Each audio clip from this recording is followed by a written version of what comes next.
Imagine this scene. You are sitting in your favorite corner at home, wearing your most comfortable clothes, sipping your coffee, and finishing your work in total peace. Suddenly, a notification pops up on your phone. It's not a message from a colleague asking for a file. It's an official memo from your company. Due to the latest AI system updates, remote work is officially canceled. Physical attendance is mandatory starting next Monday. Failure to show up will be considered a resignation. This scenario, which sounds like the start of a dramatic movie, might soon become the reality for millions. Today, on BT Plus, we are going to tell you the story of the end of digital freedom and how artificial intelligence, the very thing that promised us comfort, might be the exact reason we are forced back into office cubicles and daily traffic jams. The story began just a few years ago when the world discovered it could work from behind screens. We felt a great victory back then. The tyranny of the direct manager faded and the hours wasted on the road disappeared. But in the dark research labs of big tech companies, a monster was growing rapidly: artificial intelligence. Why would AI hate the fact that you stay at home? It's simple. It's about machine efficiency versus human spontaneity. Let's take a simple example. If you are a programmer or a writer working from home, you send your work over the internet. To an employer, that output is just data.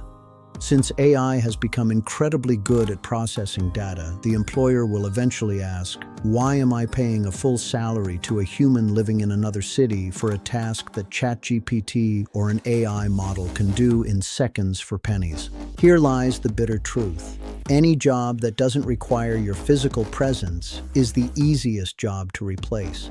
Companies will start thinking differently. If I'm going to pay a human salary, I need to get something the machine doesn't have. That thing is physical interaction. A machine cannot feel the team spirit in a meeting room, and it cannot spark a brilliant idea while chatting by the coffee machine. Therefore, companies might force you back to the office to squeeze out that human essence that algorithms cannot mimic. Let's imagine together what the world would look like if remote work actually vanished. Imagine the traffic jams returning, fiercer than ever before. Cities that had started to breathe again will be filled with smog once more. Millions of people who bought houses in quiet suburbs or the countryside to escape the noise of the capital will find themselves facing two very difficult choices.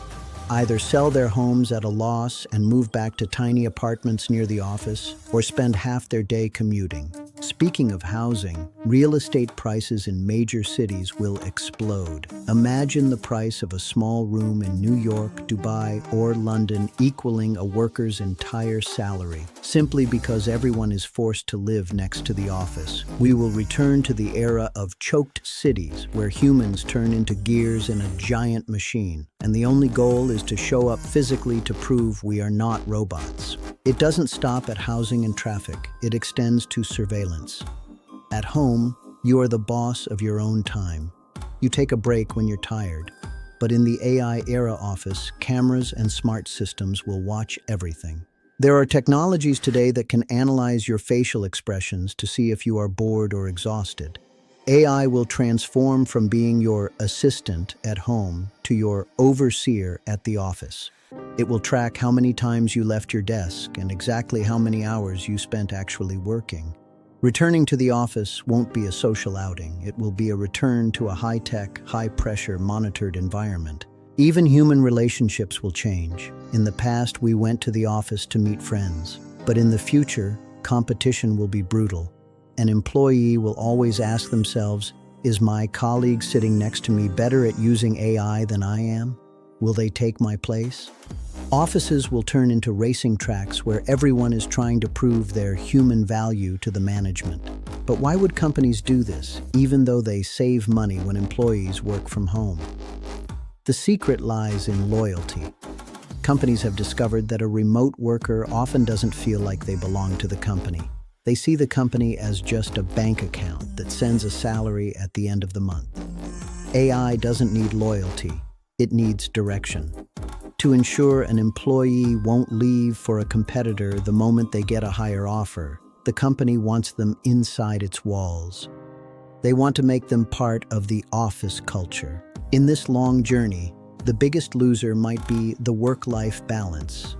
That beautiful concept we enjoyed over the past few years will fade. We will go back to seeing parents rushing in the early morning to drop their kids at daycare before catching the work train.